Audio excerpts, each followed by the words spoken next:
आज से हमको स्त्रीलिंग का विषय प्रारंभ करना है। ठीक है, तो इसको हम देखते हैं।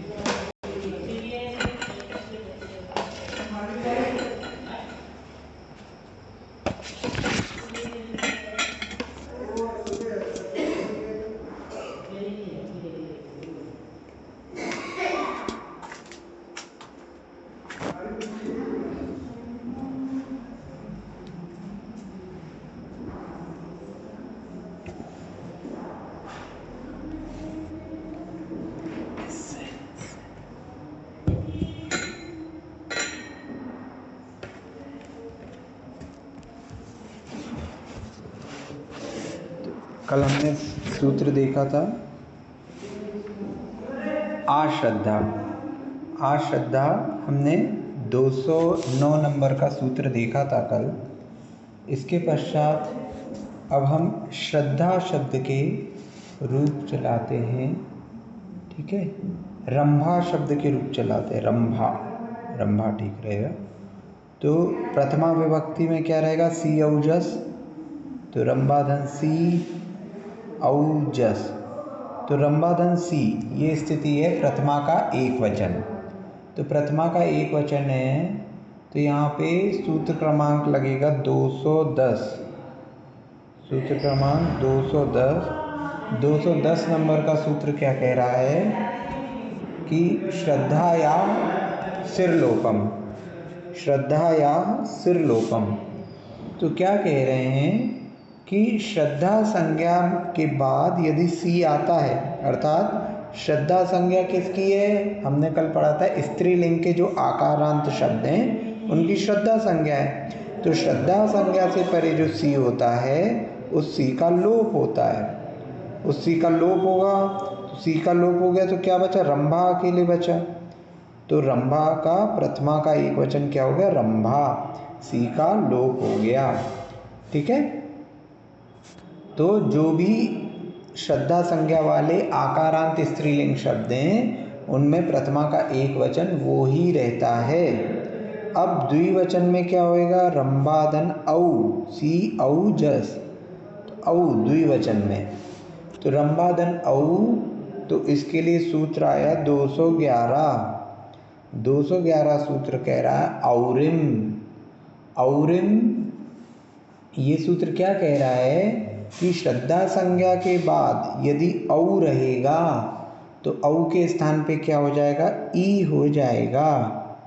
ठीक है, औरिम ये सूत्र क्या कह रहा है कि श्रद्धा संज्ञा। औरिम सूत्र बना कैसे? पहले ये देख लो, औ इम, तो नामी के परे विसर्ग और विसर्ग के परे स्वर, तो विसर्ग का रा होता है, तो विसर्ग का रा हो गया, तो ये क्या हो जाएगा? और धन इम, तो ये सूत्र बन गया औरिम। ठीक है, और औ इम सूत्र क्या कह रहा है कि जो औ है वो क्या हो जाएगा? इम, अर्थात औ, औ में क्या लगी? औ में प्रथमा विभक्ति लगी है ना, इम, इम में द्वितीय विभक्ति ले, तो औ इम को प्राप्त होता है, औ करता है, औ इम को प्राप्त होता है, अर्थात औ इम बनता है। तो यहाँ क्या हो जाएगा? रंभाधन औ, रंभाधन औ, तो ये हो जाएगा औ का ई हुआ। तो अब क्या हो गया? यहाँ पे स्वर संधि का नियम लगा दो कि आकार के परे अगर इकार हो तो क्या हो जाता है? ए हो जाता है ना। तो क्या हो जाएगा? ये रंभे। ठीक है, स्वर संधि के नियम से रंभे, अवर्ण इवर्ण ए, है ना, तो ये रंभे हो गया। फिर इसके बाद क्या आया? जस, तो रंभा धन जस, तो जस का क्या बचेगा? अस।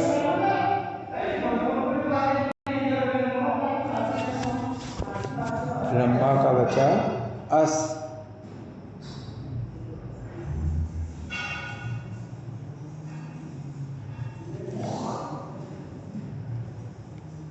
है ना। तो अस में कुछ नहीं, इसको जोड़ दो, स्वर संधि जैसे ही जुड़ जाएगा तो रंभाधन अस क्या हो जाएगा, रंभास। रंभास हो गया। और रंभास में आप अब क्या करो, 130 नंबर का सूत्र, रेफ सूर विसर्जनी, तो सा के स्थान पे क्या हो जाएगा, विसर्ग, तो ये क्या हो जाएगा, रंभा। तो रंभा, रंभे, रंभा। ठीक है, तो ये हो गया एक प्रथमा का एक वचन, द्विवचन और बहुवचन। इसमें किसी को कोई समस्या?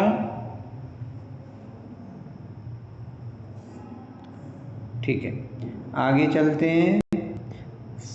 अब संबोधन में क्या होगा, तो संबोधन में हमने पुनः सी औजस लगाया, तो यहाँ पे क्या कह रहे हैं, संबुद्धौचा। संबुद्धौचा 212 नंबर के सूत्र में कह रहे हैं। तो संबुद्धौचा क्या कह रहा है कि जो हम संबोधन के लिए सी लगाएंगे, तो देखो संबुद्धौचा क्या कह रहा है कि संबुद्धि परे होने पे भी आकार के स्थान पर एकार आदेश हो जाता है। ठीक है, आकार के स्थान पे एकार आदेश हो जाता है।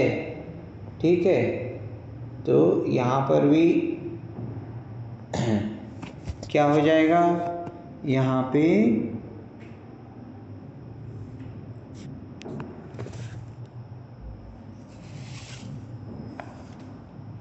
संबुद्धि परे है, तो संबुद्धि परे होने पे संबुद्धौचा सूत्र कहीं और भी देखा है, 164 नंबर का जो सूत्र है वो भी संबुद्धौचा है ना।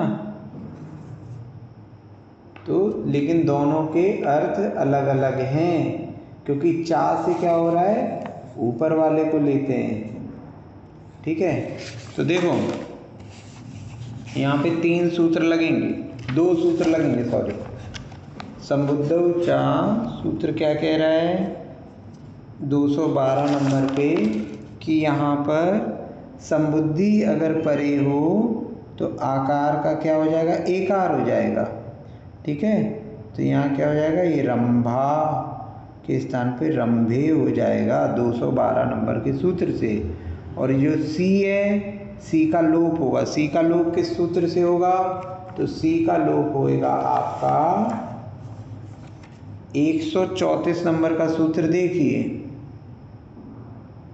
134 नंबर का सूत्र क्या कह रहा है, ह्रस्व नदी श्रद्धाभ्य सिरलोपम। तो ह्रस्व नदी और श्रद्धा संज्ञा वाले शब्दों में सी का लोप होता है ना। संबुद्धि संज्ञक सी का लोप होता है, तो यहाँ पे क्या है, रंभा में श्रद्धा संज्ञा है तो सी का लोप हो जाएगा 134 से। तो ये क्या हो गया, रंभे।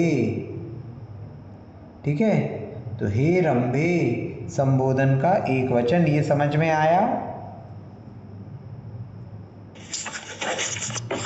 भैया जी दोनों सूत्र एक साथ लगा सकते हैं? एक साथ नहीं लग रहे, एक एक करके लगेंगे। तो हमें ये नेक्स्ट लाइन में लिखना चाहिए, इसका मतलब पहले रंभे प्लस सी लिखें, फिर सी का लोप करें। हाँ हाँ, अब इसमें इस चीज में कंफ्यूज नहीं हो जाना कि रंभा का रंभे हो गया तो अब ये क्या कहते हैं, श्रद्धा संज्ञा नहीं रहा क्योंकि आकारांत नहीं है। तो नहीं, मूल शब्द तो आकारांत था तो वह नियम लगेगा। ठीक है भैया जी, रंभे कैसे हुआ, एक बार फिर से बताइए। 212 नंबर का जो सूत्र है संबुद्धौचा, उसमें ये कह रहे हैं कि श्रद्धा संज्ञा के परे जब सी आता है संबुद्धि का, तो जो आकार है श्रद्धा संज्ञा का उसके स्थान पे ए हो जाते हैं। किसी का म्यूट नहीं है तो इसका मतलब भैया जी दोनों सूत्र साथ में लगाने पड़ेंगे फिर तो। देखो साथ में तो कोई प्रक्रिया नहीं होती कभी भी एक साथ, क्रमशः ही होती है ना। क्योंकि एक को पहले कर ले रहे हैं तो फिर दूसरे का मीनिंग बदल जा रहा है ना। वही तो बता रहे हैं कि आपका जो मूल शब्द तो रंभा ही है। इसमें आचार्य उदाहरण देते हैं कि मान लो कोई श्वान है, कुत्ता है, उसकी पूंछ काट दी जाए तो वो श्वान ही कहलाएगा। अर्थात जो नदी संज्ञा या श्रद्धा संज्ञा का शब्द था उसमें कुछ परिवर्तन हो भी गया तो मूल शब्द तो वही था, तो उसके आधार पर ही कार्य होगा। रंभे जो रंभा से ही परिवर्तन होके बना है तो उसकी संज्ञा नहीं बदलेगी उसकी। भैया जी इसका ऐसा भी तो कर सकते कि जैसे सबसे पहले अपन ने रंभा प्लस सी लिखा, फिर ह्रस्व नदी श्रद्धा संगोपम से सी का लोप किया, फिर संबुद्ध से रंभे हो गया, आका ये हो गया। फिर आप फिर वही कहोगे कि सी का लोप हो गया तो अब तो सी है ही नहीं, तो कैसे रंभे करें? तो नहीं सी का नहीं, तो वो तो रंभा है तो संबुद्ध रहेगा ही नहीं। संबुद्धि में संबुद्ध तो लगेगा ही। संबुद्धि संज्ञा किसकी है? सी की है। संबुद्धि हाँ सी की। हाँ तो सी है तो वो क्या रहता है कि उसकी संज्ञा तो श्रद्धा संज्ञा ही रहेगी। ठीक है, श्रद्धा संज्ञा के सूत्र इसमें लगेंगे, आकारांत के सूत्र नहीं लगेंगे, लेकिन श्रद्धा संज्ञा वाला शब्द है तो श्रद्धा संज्ञा का ही रहेगा। जब ये श्रद्धायाम सरलोपम से भी लोप कर सकते क्या? श्रद्धायाम सरलोपम से भी लोप कर सकते क्या? श्रद्धायाम सिरलोपम से सी का लोप कर दोगे हैं तो यहाँ पर जो ये सी है और जो संबुद्धि का सी है, तो चूंकि संबुद्धि के सी के लिए आपको अलग से संज्ञा दी गई है। अच्छा, ह्रस्व नदी श्रद्धायाम सिरलोपम। हाँ तो फिर कैसे करोगे? उसके लिए अलग से सूत्र है ना आपके पास। अच्छा ठीक। देखो जो प्रथमा का सी है और जो संबोधन का सी है, प्रथमा का सी केवल सी है, संबोधन के सी के लिए संबुद्धि संज्ञक सी उसको स्पेशली कहा गया है, तो उसके लिए अलग से ही नियम चलेगा। तो ये हे रंभे हो गया। अब द्विवचन और बहुवचन के जो रूप हैं वो प्रथमा विभक्ति के ही जैसे चलेंगे। तो हे रंभे, हे रंभे, हे रंभाः, है ना, उसमें कोई परिवर्तन नहीं रहेगा। तो प्रथमा भैया जी द्विवचन में तो फिर इकार होना चाहिए, तो वो भेग रंभे कैसे होगा? है इसमें द्विवचन में तो औ होता है तो इकार आदेश होता है, तो फिर वो रंभे कैसे होगा? औ को ई हो गया हाँ। तो आ प्लस ई क्या होगा? ए हो जाएगा। अवर्णे इवर्णे ए। अवर्ण इवर्णे ए, है ना, तो ये ए हो गया तो रंभे हो जाएगा। ठीक है ना, क्लियर है ये? जी भैया जी धन्यवाद। फिर रंभाः, तो जैसे हमने प्रथमा विभक्ति में कहा था रंभाधन जस, जस का बचा अस, तो भा और अस तो भास, और सा का विसर्ग तो रंभाः। ठीक है, तो इस प्रकार आपका ये संबोधन का भी हो गया। ठीक है, तो इसी प्रकार आपका लता हो, सीता हो, है ना, अंजना हो, इन सब के रूप इस प्रकार से चलेंगे। अब हमारे पास आती है द्वितीय विभक्ति, सी औजस अम औशस, है ना, अम औशस। तो अम औशस में कुछ नहीं करना है, बस जैसा हो रहा है वैसे ही करेंगे। तो रंभा धन अम औ और शस, तो शस का बचा अस।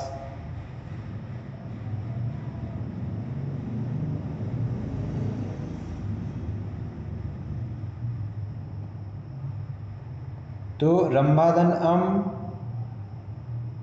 तो हो जाएगा रंभाम।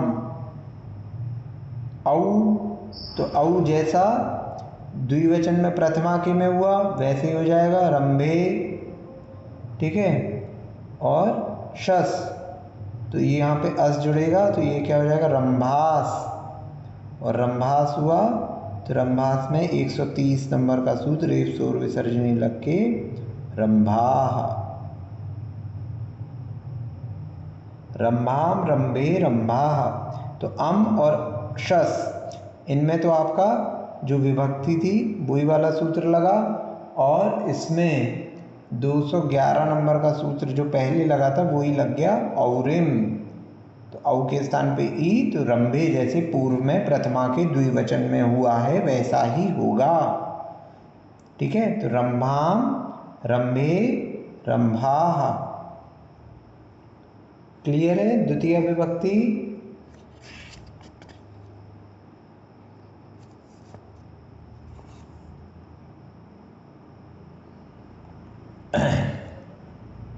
ठीक है। अब तृतीय विभक्ति आई टाभ्याम्भिस, रंभा धंटा, टा का क्या बचा आ, ठीक है। तो यहाँ पे क्या कह रहे हैं, स्थिति है रंभा धंटा, तो यहाँ पे 213 नंबर का सूत्र लग रहा है। 213 नंबर का सूत्र कह रहा है टऊ सोरे, टऊ सोरे।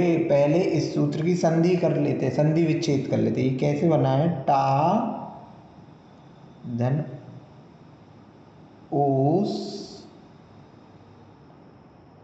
ठीक है, टा धन ओस, है ना। तो ओस जो है, ओस का जो क्या कहते हैं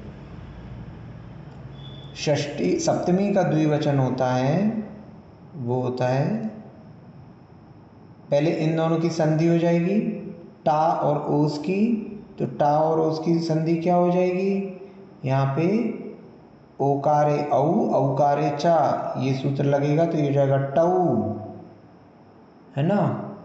फिर टऊस, टऊस। अब टऊस का हम षष्ठी का सप्तमी का द्विवचन निकालेंगे, तो ये अभी अपन ने व्यंजन के रूप नहीं पढ़े, उसमें आ जाएगा टऊसोह, ठीक है, टऊसोह। फिर ए, भैया जी समझ में नहीं आ रहा ये, फिर इसको रहने देते हैं ना। आप लोगों ने संधि की प्रैक्टिस की है कि नहीं की है? की है। हमें ये समझ में आ रहा है कि संधि की प्रैक्टिस नहीं हुई है, क्योंकि टा और ओस की अगर आप संधि नहीं कर पा रहे हो तो फिर क्या प्रैक्टिस की है।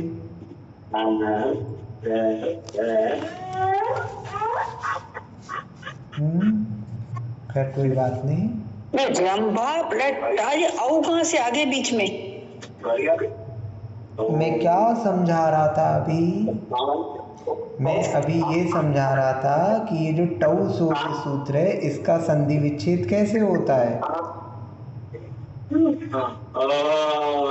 हमें सूत्रों के भी तो संधि विच्छेद देखने हैं ना, संधि हम पढ़ चुके हैं, तो ये जो सूत्र लिखे हुए हैं इनमें क्या संधि हुई है ये भी तो हमें प्रैक्टिस करनी पड़ेगी,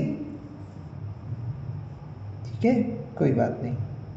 तो टा रंभा में धंटा, रंभा धंटा हुआ तो 213 नंबर का सूत्र लगा टऊ सोरे।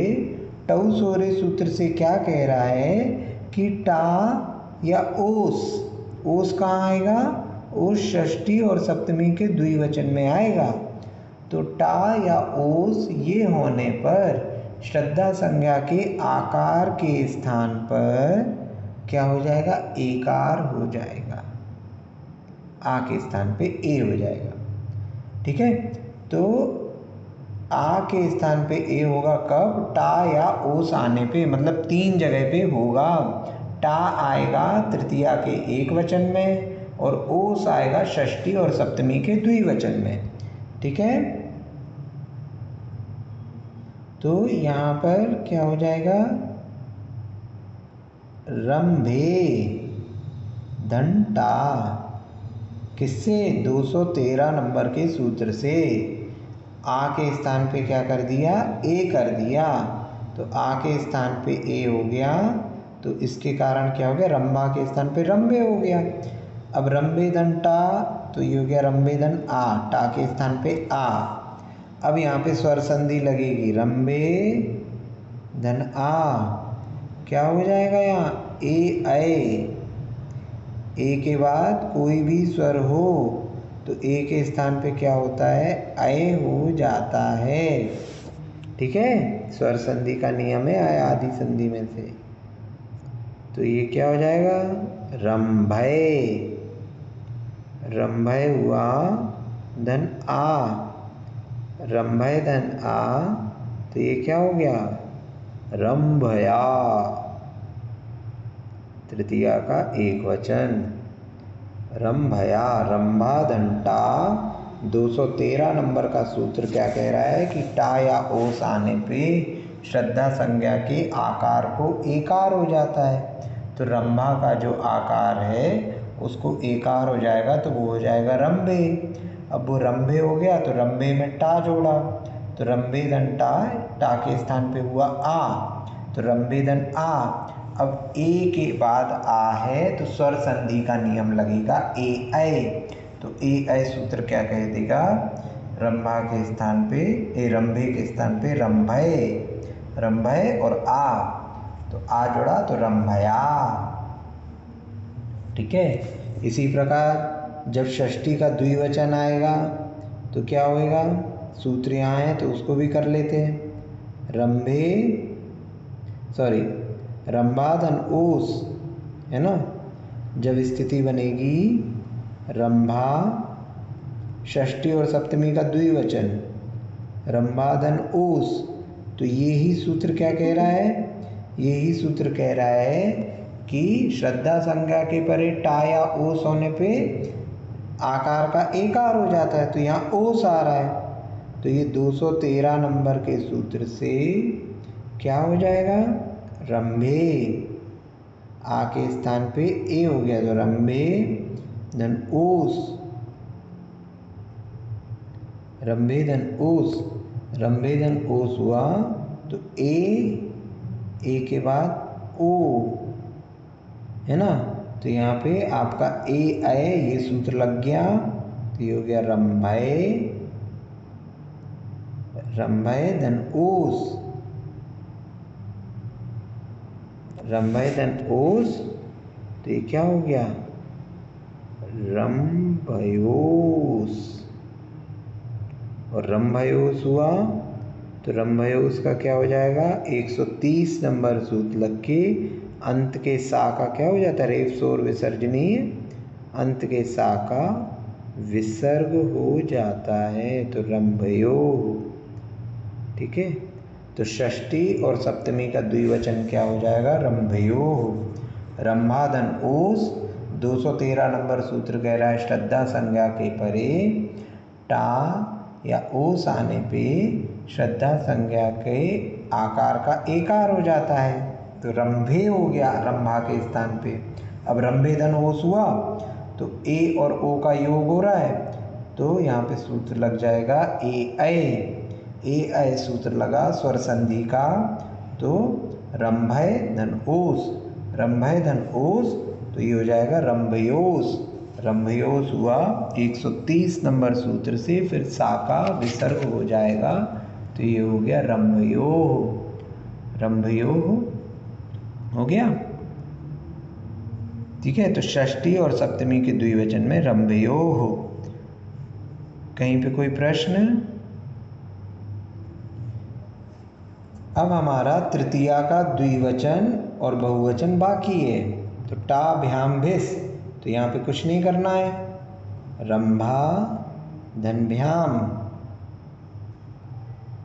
तो रंभाभ्याम, ऐसे ही का ऐसे ही रहेगा।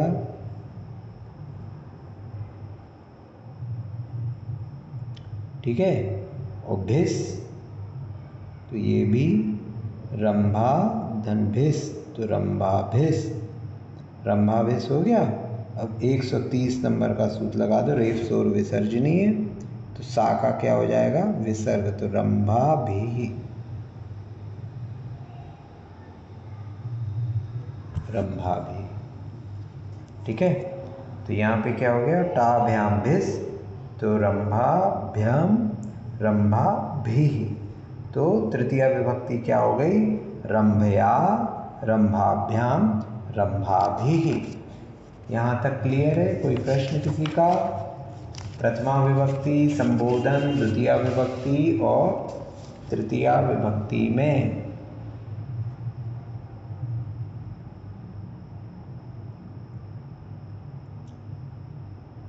ठीक है,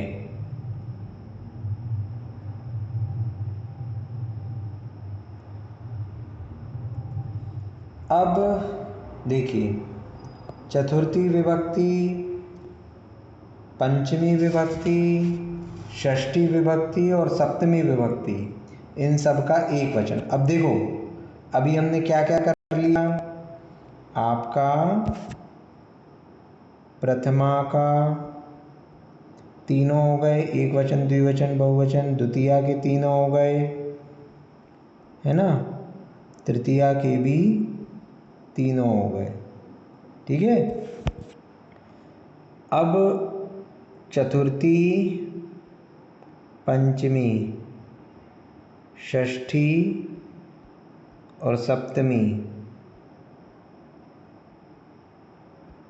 तो तृतीया के तीनों हो गए, तो चतुर्थी का द्विवचन, पंचमी का द्विवचन भी हो गया, रंभाभ्याम रंभाभ्याम होगा, एक वचन बचा है। षष्ठी का भी द्विवचन हो चुका है, ओस वाला हम देख चुके हैं, रंभे धन ओस, रंभा धन ओस, तो रंभयो, और सप्तमी का भी द्विवचन हो चुका है। तो अब आप यहाँ देख रहे हैं कि आपका द्विवचन सभी विभक्तियों का हो चुका है। क्लियर? इसमें किसी को कोई कंफ्यूजन? ठीक है, अब हम पहले क्या कर ले रहे, पहले हम चतुर्थी और पंचमी का बहुवचन कर लेते हैं। तो चतुर्थी और पंचमी का बहुवचन क्या है, तो चतुर्थी और पंचमी का बहुवचन है रंभा धन भ्यस, तो ये क्या हो गया, रंभा भ्यस, रंभाभ्यस हुआ, तो ये क्या हो जाएगा, 130 नंबर के सूत्र से रेफ शोर विसर्जनीय, ये हो गया रंभाभ्य। ठीक है, क्लियर है ये?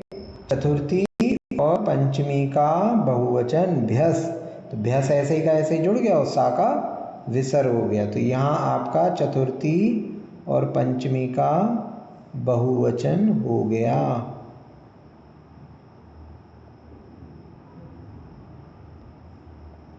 ठीक है, अब चतुर्थी, पंचमी, षष्ठी, सप्तमी, इन सब का एक वचन देखना है। तो इन सब का एक वचन क्या होता है, रंभा, चतुर्थी का एक वचन गे, पंचमी का गसी, षष्ठी का गस और सप्तमी का नी। ठीक है, तो ये चारों के हमने एक वचन जोड़े, तो एक वचन जोड़े तो यहाँ पर सूत्र लग गया कौन सा, 214, इन चारों के लिए एक साथ एक ही सूत्र है, गवंती ययास्यास्याम, है ना, गवंती ययास्याम।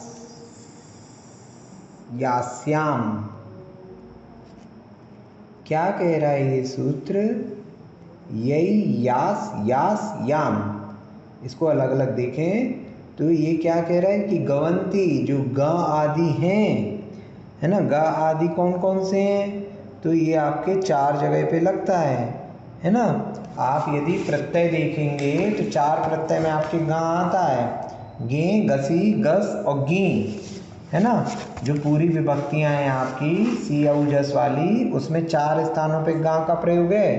तो इन चारों पे ये क्या कह रहे हैं कि इनका श्रद्धा संज्ञा के केस में क्या हो जाता है, इनके स्थान पे लाइन से लिख दो यई, यास, यास और याम। ठीक है, क्या कह रहे हैं, देखो सूत्र को, जो सूत्र था आपका गवंती, यई, यास, यास, याम।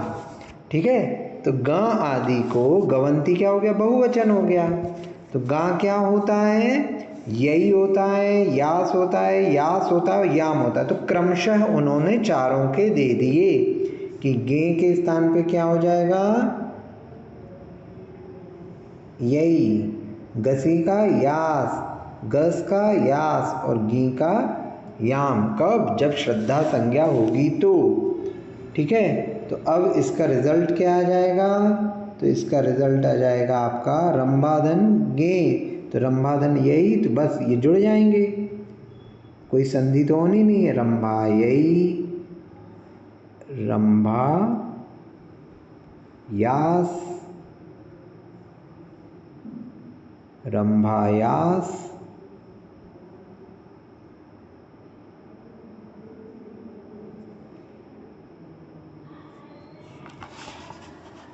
ठीक है, और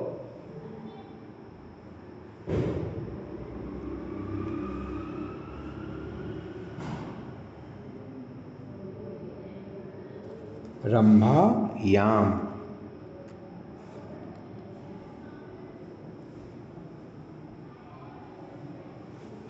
ठीक, तो ये आपके चारों के एक वचन हो गए। यहाँ पे बस ये इन दोनों में क्या हो जाएगा, सा है, तो 130 नंबर का सूत्र, सा के स्थान पे विसर्ग।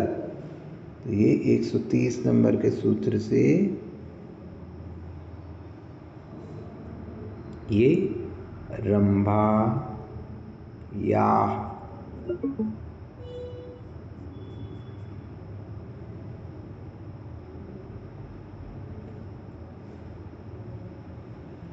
ठीक है, तो इस प्रकार आपके ये हो गए। अब आपका केवल षष्ठी का बहुवचन और सप्तमी का बहुवचन बचा है। तो सप्तमी के बहुवचन में क्या लगेगा, सुप। तो सुप में कुछ नहीं होना है, रंभासु, रंभासु ऐसा ही हो जाएगा सप्तमी का बहुवचन। और जो षष्ठी का आपका वो है, षष्ठी का बहुवचन, षष्ठी का बहुवचन क्या था, आम। तो वो है रंभा धन आम।